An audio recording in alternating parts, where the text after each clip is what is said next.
এক একটা গাছের শাখায় কতটুকু টমেটো, টমেটোর বারে নুয়ে পড়তেছে, দেখেন হেলে যাচ্ছে গাছ, কি পরিমাণ টমেটো হয়েছে।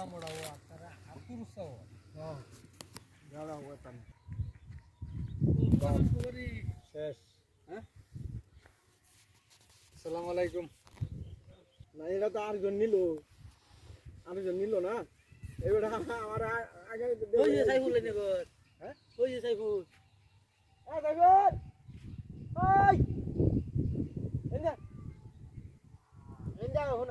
আর বড় লোক আছে খুঁজতেছে নোটিশ আছে সরকারি সার্ভিস তো নেয় না কিছু না।